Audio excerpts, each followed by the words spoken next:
আমরা সব আইনগর যত যুব ব্যক্তিবর্গ আছে সবাইকে যেন বের করে দেওয়া হয় সেই আবেদনটাই দিছি। তারপরে ওনারা আবার এখন আমাদের সাথে মিটিং করবে। আপনারা অহেতুক কেন করতেছেন? আপনারা তো জানেন, আপনারা বুঝতেছেন না। দুই একজন মানুষ আপনাদেরকে বিভ্রান্ত করতেছে, আপনাদেরকে এগুলো একটা বিশৃঙ্খলা তৈরি করতেছে আপনাদের মধ্যে। আপনারা বুঝতে পারতেছেন না?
আমরা কথা বলতে যাচ্ছি,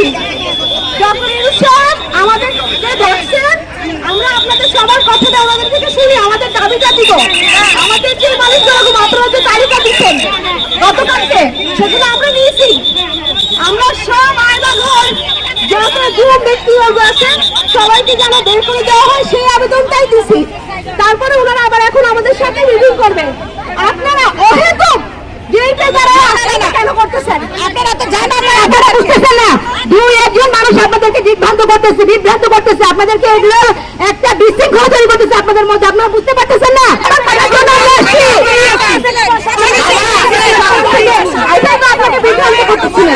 আমি শুনে আসি, কথাটা শুনে আসি, শুনেন একদম কথা শুনেন। আপনারা ইনভেস্টিগেশন করবে, ওনারা ডিসিশন নিবে, একটা প্রসেসে যাবে। আপনি দিন রাত দাঁড়িয়ে থাকলে কি আপনাদের মানুষ দিবে? বলতেছে তো আপনাদের কথাটা শুনতেছে, কাজ করতেছে, আপনাদেরকে বুঝাই দিছে, আপনাদেরকে বলে নাই। আমরা বলি না যাবেন না, আপনারা শুনেই যাবেন। আমি কি মিটিং করে আসবো এটা শুনে আপনারা একদম শান্ত মতো হয়ে যাবেন। আপনারা শান্ত মতো, আমি বলি বলে শান্ত মতো, কোনো হামলা না। এখানে কেন বিশৃঙ্খলা করতে আসছেন? আপনারা 12 বছর দেখছেন যে গুমখুরি পরিবার কখনো দাঁড়াইছে, কোথাও বিশৃঙ্খলা দেখছেন? তাহলে এখানে কেন করতেছেন আপনারা? আমি বলি একদম ওই পারে যান। আমি কথা বলে বের হয়ে এসে আপনাদের সাথে কথা বলবো, তারপরে এখান থেকে যাবো, ঠিক আছে? এই যে ওনারা বলতেছে এই কথাগুলো শোনার দরকার।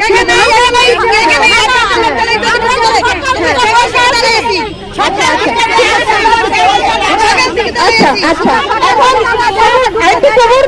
এখন নিজেরা নিজেদেরকে সামনে ওই পারে যাবেন, কোন রাস্তা ব্লক থাকবে না। এটা আমাদের কাজ না, বুঝতে পারছেন? আমরা বের হয়ে এসে আপনাদেরকে জানাবো। আমরা বের হয়ে এসে যান,